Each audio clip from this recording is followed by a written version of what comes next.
In the pre-dawn darkness of September 15, 1943, Lieutenant Maria Rossi stood frozen at the gates of Camp Heraford in Texas, her thin wool uniform offering little protection against the desert chill. Before her stretched a sight that her mind struggled to process.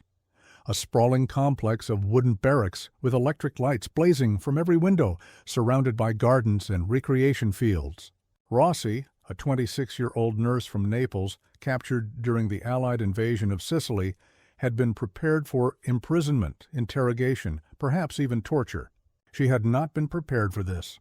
"È impossible," she whispered to herself, as an American military police officer gestured for her and 37 other Italian women in uniform to follow him into the camp. What Lieutenant Rossi saw in the next 20 minutes defied 21 years of fascist indoctrination about American poverty, desperation, and moral decay. The dining hall they were led through was filled with Italian male prisoners eating eggs, bacon, fresh bread, and drinking coffee with sugar, luxuries unseen in Italy for years. The men wore clean-pressed uniforms. They looked healthy. Some appeared to have gained weight in captivity. As the American camp commander, Colonel James Blackwell, addressed the new arrivals through an interpreter, Maria noticed something even more shocking than the abundance of food. The Italian male prisoners, captured months earlier in North Africa, moved with relaxed confidence, meeting the eyes of their American guards without fear. When Colonel Blackwell finished his welcome speech explaining camp rules and Geneva Convention protections, he made a statement that Maria would record in her diary that night. "You are prisoners of war, but you are also our guests. America has enough for everyone." The commander's final words that morning would haunt Maria for decades to come. "When Italy surrenders, you will be free to go home," he said through the interpreter. Then came the moment that would transform not just Maria's life, but the lives of 34 of the 38 women in her group. A prisoner beside her, Lieutenant Sophia Conti, raised her hand and asked in broken English, "Can we go with you instead?" The mathematics of defeat were written in a simple breakfast. Maria Rossi's journey from devoted fascist to reluctant admirer of American industrial might had begun, mirroring the experience of over 371,000 Italian prisoners who would discover the devastating truth about the war they had been fighting and the impossible odds they had faced from the start. The story of Italian prisoners of war in America represents one of history's most profound examples of ideological transformation through exposure to material abundance. By 1943, Italy had endured more than 3 years of severe rationing. The average civilian caloric intake had dropped to 1,200 calories per day. Military personnel received slightly more, approximately 1,800 calories, but still far below the 3,400 calories provided daily to prisoners in American POW camps. Benito Mussolini's fascist regime had spent 20 years building a mythology of national self-sufficiency and superiority. Propaganda films showed American breadlines during the Great Depression, depicting the United States as a failed experiment in materialism. Italian state media regularly reported on supposed American food shortages, civil unrest, and industrial failures. When Italy entered World War II in June 1940, most Italians believed they were joining the winning side against weak, divided democracies already on the verge of collapse. For military women like Maria Rossi, indoctrination had been particularly intense. The relatively small number of women in Italy's armed forces, primarily nurses, communication specialists, and administrative personnel, were held up as examples of fascist feminine strength and dedication.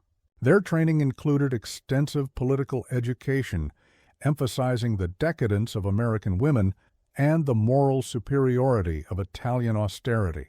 In a 1939 speech to female military auxiliaries that Maria had attended in Rome, Mussolini himself had declared, "The American woman is a painted doll, soft from luxury and weak from excess.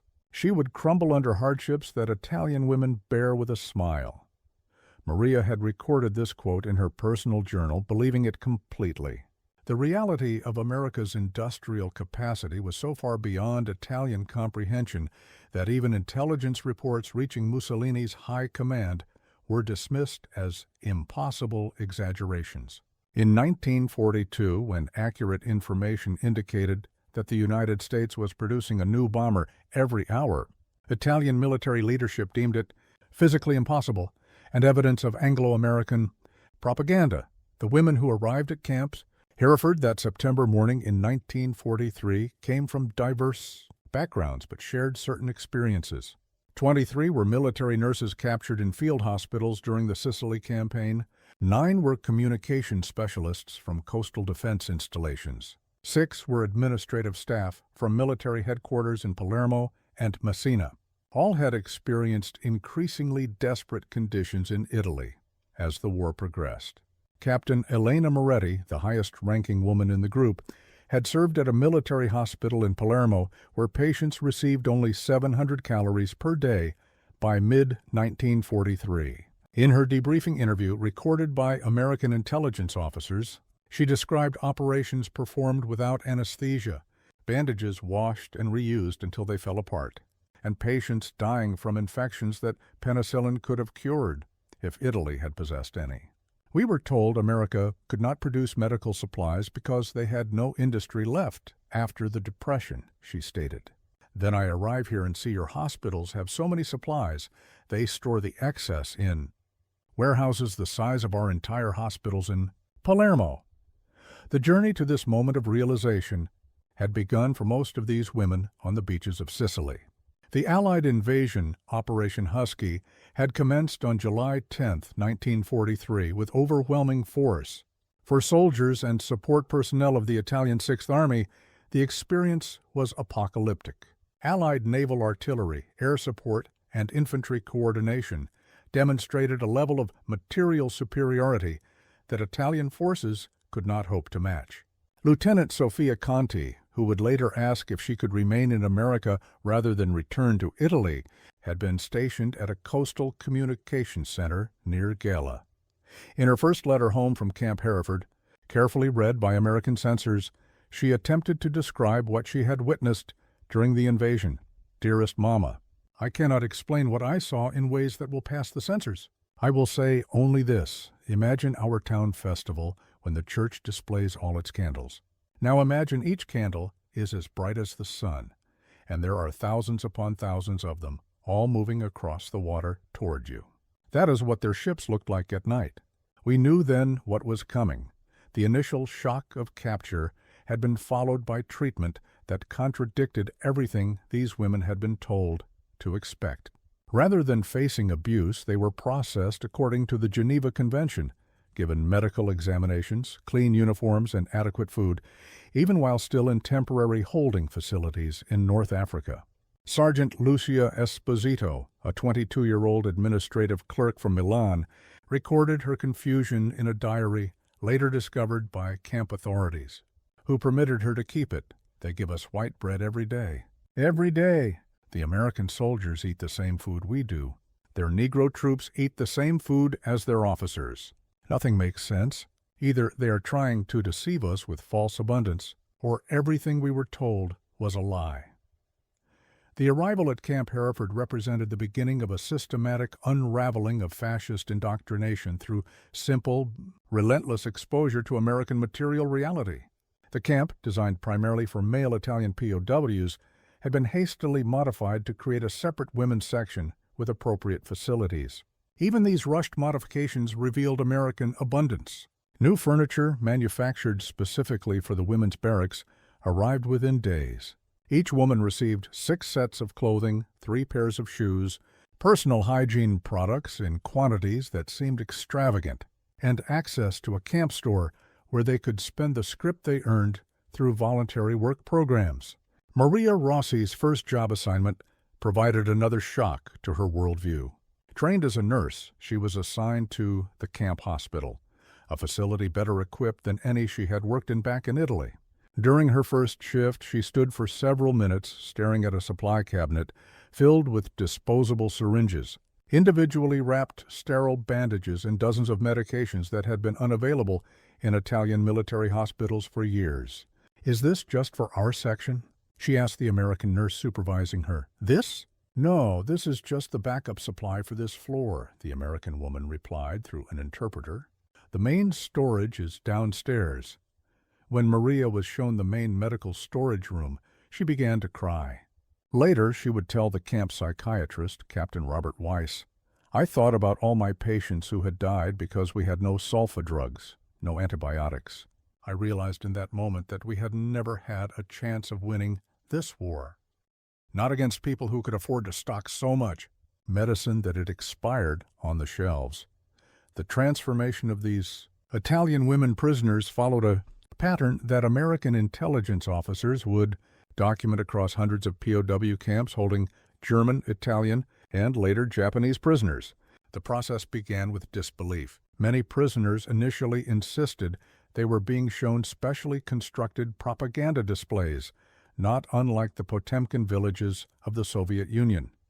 This phase typically lasted between 2 and 6 weeks. Lieutenant Anna Ferrara, a communications specialist from Rome, refused to believe that the abundance she witnessed was real until she was permitted to work in the camp's administrative office.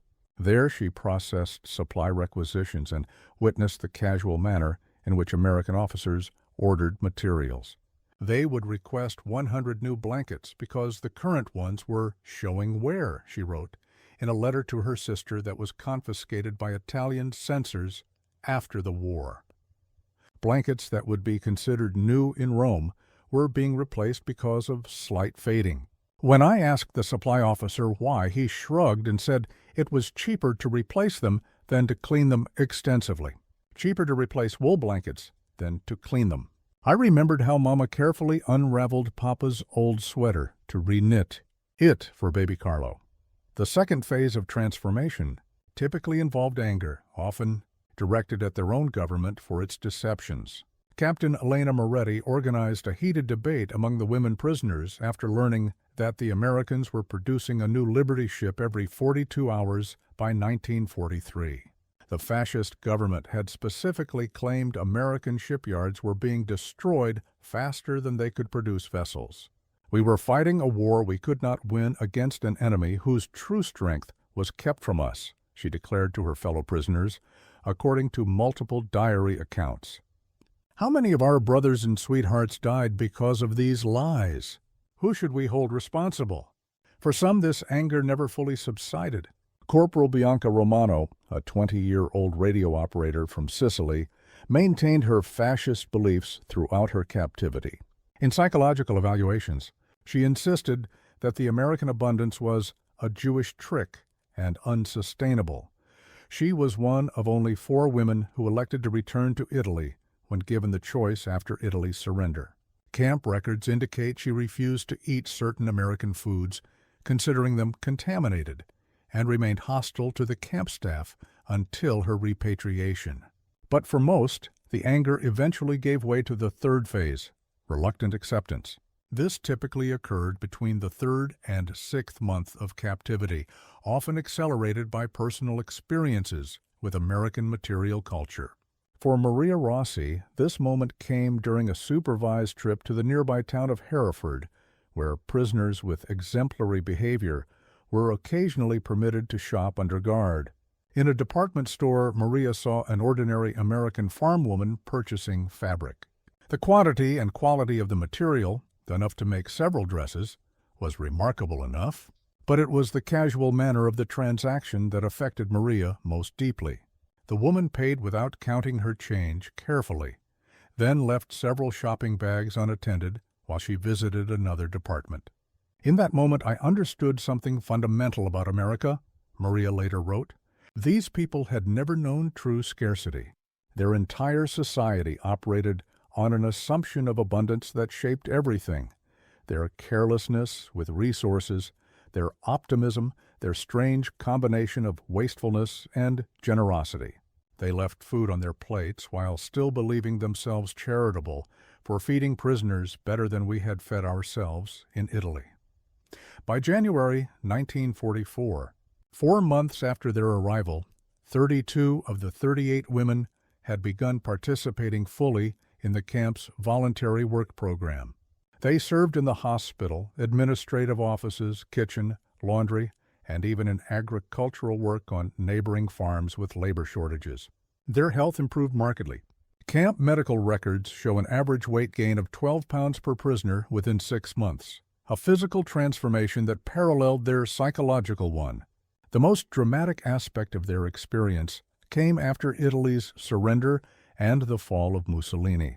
On September 8, 1943, Italy signed an armistice with the Allies. Technically, these women were no longer prisoners of war, but rather co-belligerents, as the new Italian government declared war on Germany. As promised, they were offered repatriation.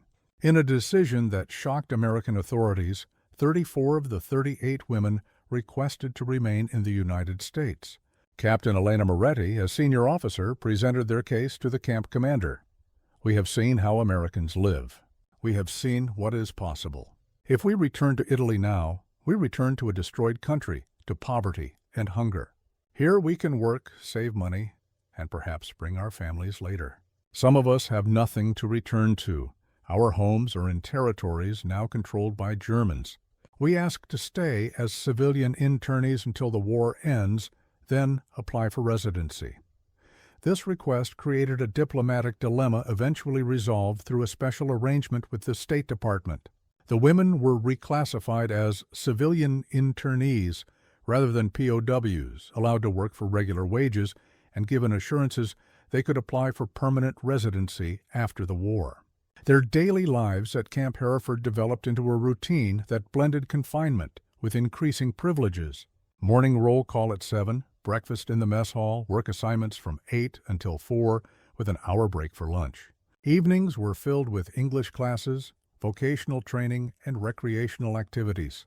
Weekend religious services were available, though attendance dropped considerably over time. Another sign of ideological transformation, as many women distanced themselves from the Catholic Church that had supported Mussolini's regime. The material contrast between their lives as prisoners in America and civilian life in wartime Italy became even more stark as letters from home arrived describing deteriorating conditions.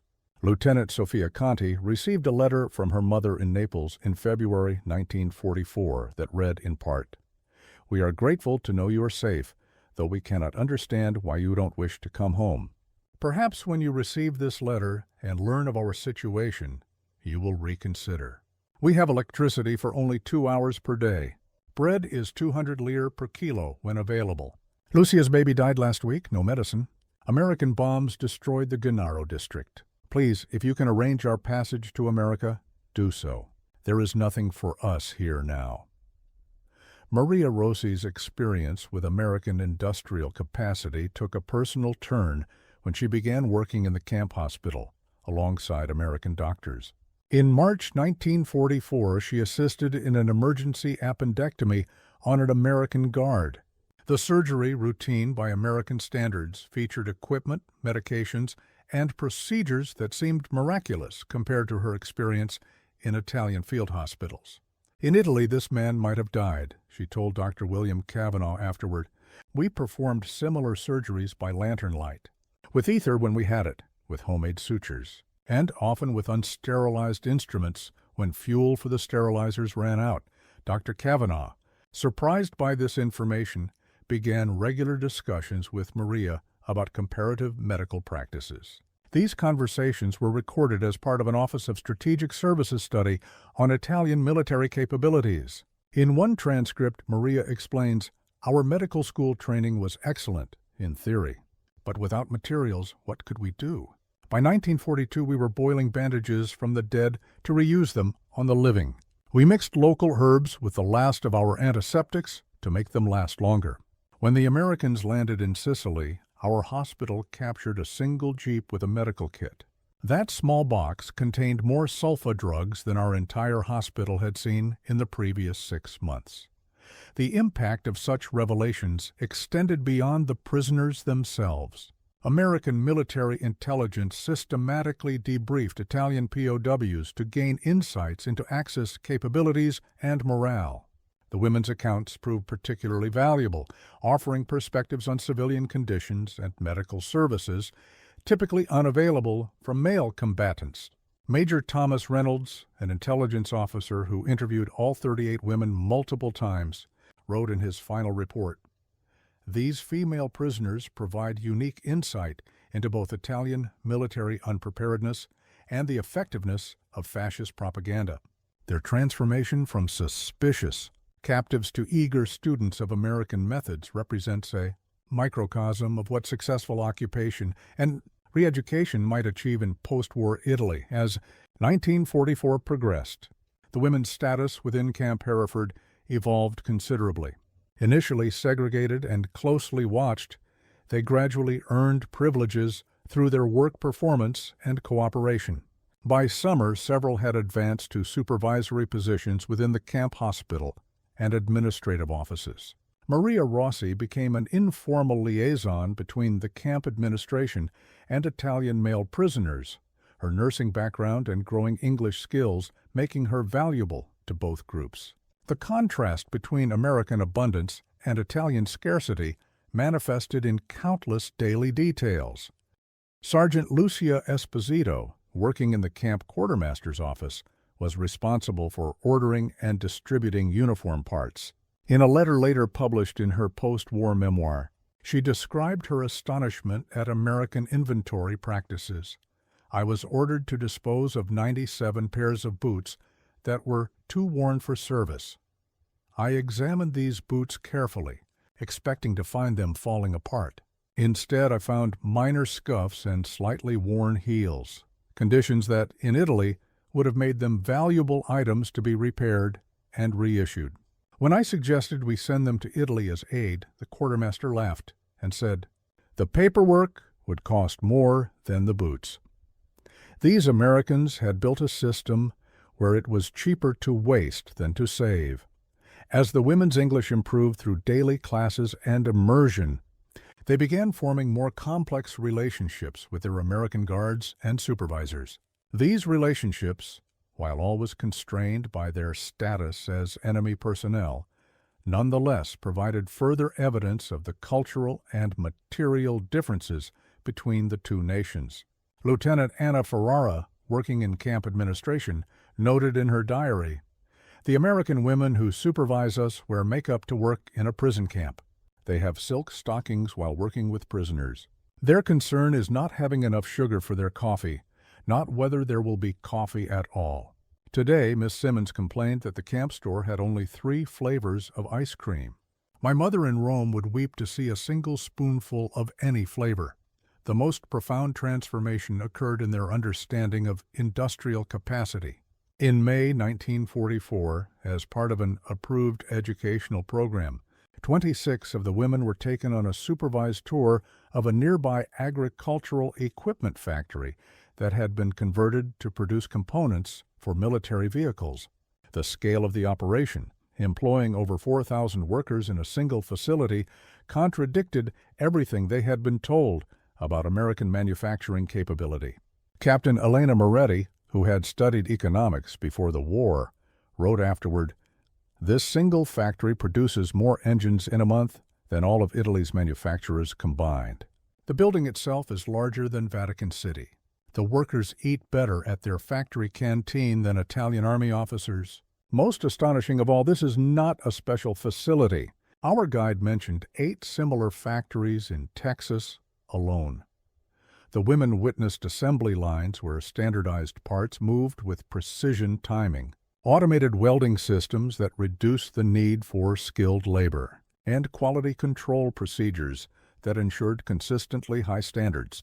For women who had worked in or with Italian military production, where parts were often handcrafted and not interchangeable between vehicles of the same model, the American approach to manufacturing seemed alien and overwhelming.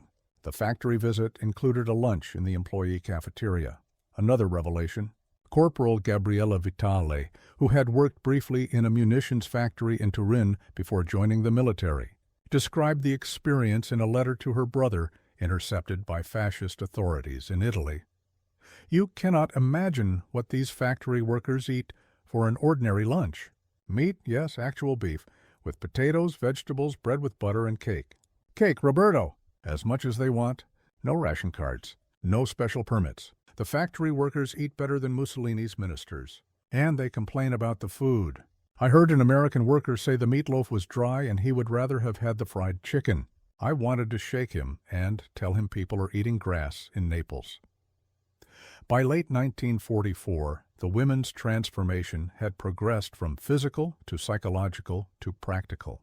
Most had gained between 15 and 20 pounds. Their English had improved dramatically, with over half achieving conversational fluency. 23 had completed American-style vocational training in nursing, administrative work, or manufacturing skills. All had opened savings accounts with their earned wages, accumulating funds for their anticipated post-war lives in America.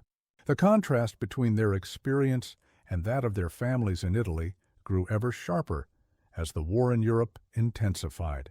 Letters from home, increasingly rare as Italian civilian infrastructure collapsed, painted a picture of desperate conditions.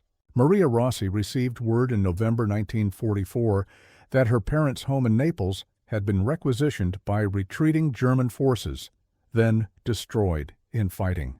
Her father had died of pneumonia, treatable in normal times but fatal in a city without medicine or adequate food. Maria's response to this news revealed how thoroughly her perspective had changed. Rather than blame the Americans for bombing Italian cities, she focused her anger on the fascist regime that had aligned Italy with Germany.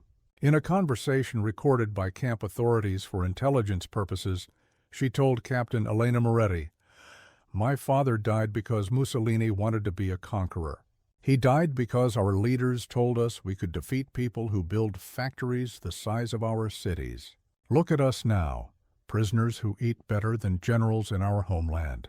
Prisoners who have gained weight in captivity while our families starve. The greatest kindness America has done is showing us the truth about this war." As Christmas 1944 approached, Camp Heraford authorities organized a special meal and allowed prisoners to receive approved gift packages from American civilian sponsors, church groups, and Italian-American organizations that had adopted the camp. The women received new clothing, personal items, and luxury goods like chocolates and perfume. This experience, common across America's POW camp system, represented yet another cognitive shock.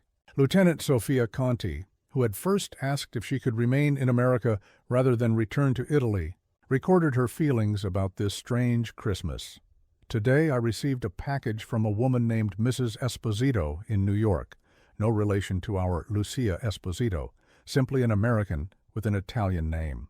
Inside were 2 dresses, a coat, cosmetics, 3 pairs of stockings, and 5 chocolate bars. More clothing than I have owned at one time in my entire life. More chocolate than I have seen since 1939. Accompanying this was a letter expressing Christian charity toward unfortunate prisoners far from home during the holy season. I am not unfortunate. I am the luckiest Italian woman alive, a prisoner in the land of abundance, while the free starve in the homeland." The New Year brought increasing certainty of Allied victory and growing anxiety among the women about their future status. Though they had been assured they could apply for residency after the war, changing immigration quotas and political considerations might still result in their repatriation to Italy. Captain Elena Moretti, acting as their unofficial representative, drafted a formal petition to the State Department in February 1945, making their case for permanent residency. "We 34 Italian women have served faithfully in support positions at Camp Heraford for over 16 months. We have learned English, adopted American work methods, saved over $70,000 collectively in war bonds and savings accounts, and developed skills valuable to the American economy. Most importantly, we have experienced American democracy firsthand and wish to become part of this nation rather than return to the uncertainty of post-war Italy. Many of us have lost our homes and family members. America is now our home." This petition, supported by recommendations from camp authorities, including Colonel Blackwell, was eventually approved through a special provision for displaced Allied personnel, a designation made possible by Italy's changed status from enemy to co-belligerent.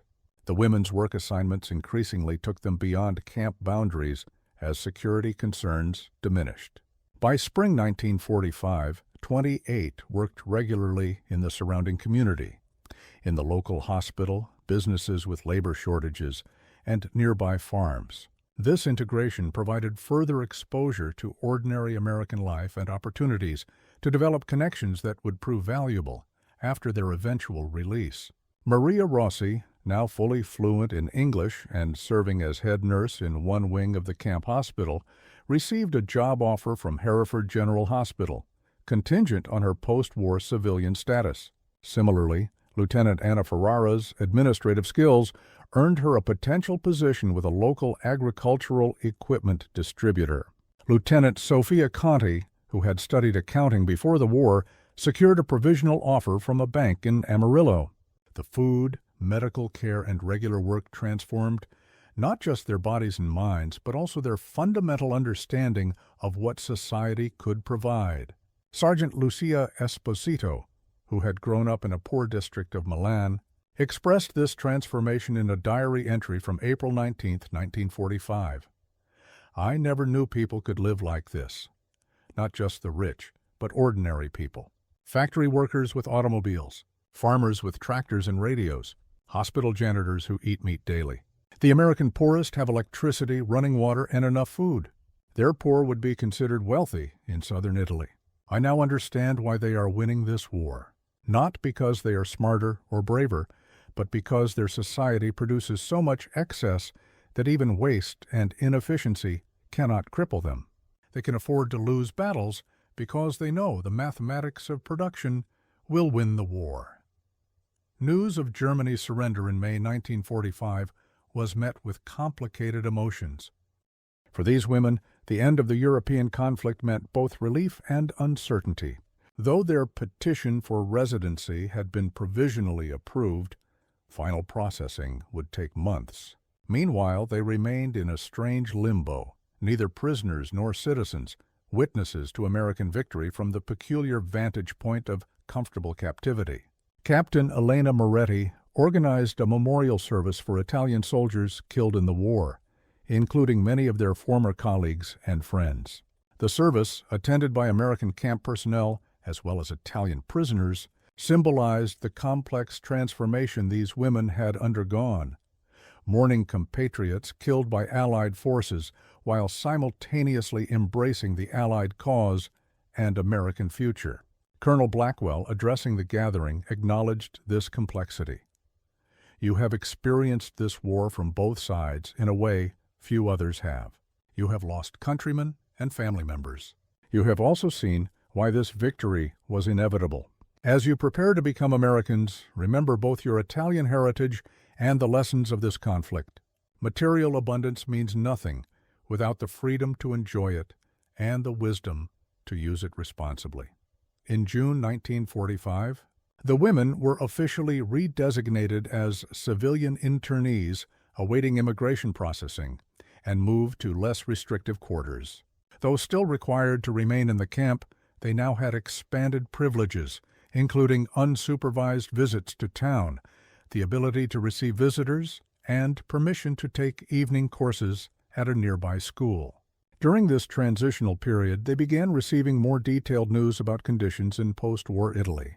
The contrast between their current circumstances and what awaited those who returned to Italy grew even starker. Lieutenant Sophia Conti received a letter from her sister in Rome that summer. "If you have found a way to stay in America, do not reconsider. Rome is still without reliable electricity or clean water. Food is available only through the black market or American aid packages. Our apartment building has 37 families sharing one functioning toilet. The Americans bring chocolate for our children and medicine for our sick, then drive away in their jeeps to bases where they have everything while we have nothing. I do not blame them. They won the war we should never have fought. But do not come back to this. Stay where there is food and work and a future." As summer turned to fall, the bureaucratic process accelerated. By September 1945, all 34 women had received provisional approval for their residency applications. They would be released from Camp Heraford in groups of 5 to 7, sponsored by Italian-American organizations in various cities: New York, Boston, San Francisco, Chicago, and Philadelphia. Their transition would be supported by a combination of their own savings, government assistance for displaced Allied personnel, and community support. For Maria Rossi, the journey from devoted fascist nurse to prospective American citizen culminated in a job offer from Johns Hopkins Hospital in Baltimore, arranged through Dr. Kavanaugh, who had recognized her exceptional nursing skills and helped secure her a position in the hospital's Italian immigrant community outreach program. Before leaving Camp Hereford, she wrote a final entry in the diary she had maintained throughout her captivity. 2 years ago, I stood at the gates of this camp, certain I was entering a place of hardship and deprivation. I was prepared to endure hunger, cold, and mistreatment, as we had been told was the American way with prisoners. Instead, I found abundance beyond imagination and kindness that destroyed my every belief about our enemies. I arrived weighing 48 kilos, anemic, with deteriorating teeth from calcium deficiency. I leave weighing 61 kilos in perfect health, with new dental work and new eyeglasses. More importantly, I leave with a new understanding of what society can achieve. I have learned that scarcity is not virtue, and abundance need not lead to decadence. I have seen what is possible when industry, democracy, and natural resources are combined. I will never again believe that poverty is necessary or that suffering makes people stronger. America's greatest weapon was not its bombs, but its refrigerators, its automobiles, its endless fields of grain, and its workers who eat better than our generals. Tomorrow I begin my journey to Baltimore and my new life. I go knowing that the greatest defeat fascism suffered was not on the battlefield, but in the minds of its believers who saw the truth about America with their own eyes. Mussolini told us American women were painted dolls who would crumble under hardship. Instead, I watched American women run factories, hospitals, and businesses while their men fought overseas. The dolls were made of steel, and it was our grand ideology that crumbled when faced with simple American abundance. On October 12, 1945, Maria Rossi and 6 other women from Camp Hereford boarded a train for their respective destinations. They carried with them immigration documents, savings account books, job offers, and small suitcases of possessions, most acquired during their captivity. They also carried something less tangible, but more significant: first-hand knowledge of the productive capacity that had determined the war's outcome long before the first battle was fought. The 34 Italian women who chose America over repatriation represented a tiny fraction of the more than 371,000 Italian prisoners held in the United States during World War II, yet their experience encapsulates the profound ideological impact of American material abundance on enemy personnel. For every prisoner who remained, thousands returned to Italy, Germany, and later Japan, with similar revelations about American productive capacity and its implications for the future of global power. In the decades following the war, former prisoners like Maria Rossi would play important roles in their adopted country. Many served as cultural bridges, helping new Italian immigrants adjust to American life. Others used their wartime experiences to educate Americans about the realities of fascism and the dangers of propaganda. Their unique perspective, having believed in and then rejected fascist ideology through direct experience rather than force, made them particularly effective advocates for democratic values. Maria Rossi's subsequent career illustrated this impact. After 5 years at Johns Hopkins, she established a community health program for Italian immigrants in Baltimore, eventually earning her American nursing credentials and later a medical degree. In 1967, she published a memoir titled The Prisoner's Freedom, detailing her journey from fascist true believer to American citizen. The book became required reading in several university courses on World War II and ideological transformation.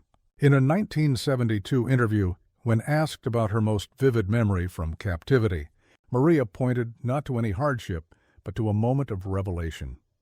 It was my third week at Camp Hereford. I was helping in the kitchen, and I watched the American cook throw away 7 loaves of bread that were 2 days old. Just threw them in the garbage. In Italy, people were fighting over bread made with sawdust, and here was this woman discarding perfectly good food because fresher bread had arrived. I started crying, and she couldn't understand why. How could I explain that she had just casually thrown away what would have been a treasure in my homeland? That was when I truly understood why we had lost the war. Not because of tactics or bravery, but because we had been fighting a nation that could afford to throw away what we were, killing each other to possess. The story of these 34 women represents a footnote in the vast history of World War II, yet it illuminates something essential about the nature of ideological belief and its vulnerability to material reality.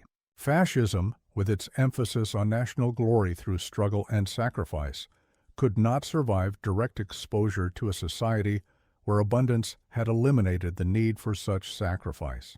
The American refrigerator proved more persuasive than the fascist speech, the factory cafeteria more revolutionary than the political rally.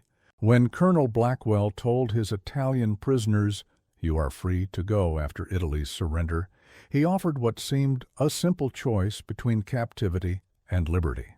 What he could not have anticipated was that for 34 women who had experienced American abundance, true freedom meant the opportunity to stay, to exchange the familiar poverty of home for the alien plenty of their former enemies. Their whispered question, "Can we go with you?" revealed the ultimate failure of fascist indoctrination when confronted with refrigerators full of food, hospitals full of medicine, and factories that produced in days what Italian industry struggled to create in years. The mathematics of defeat had indeed been written in a simple breakfast, and the ideology of a generation had crumbled beneath the weight of American abundance.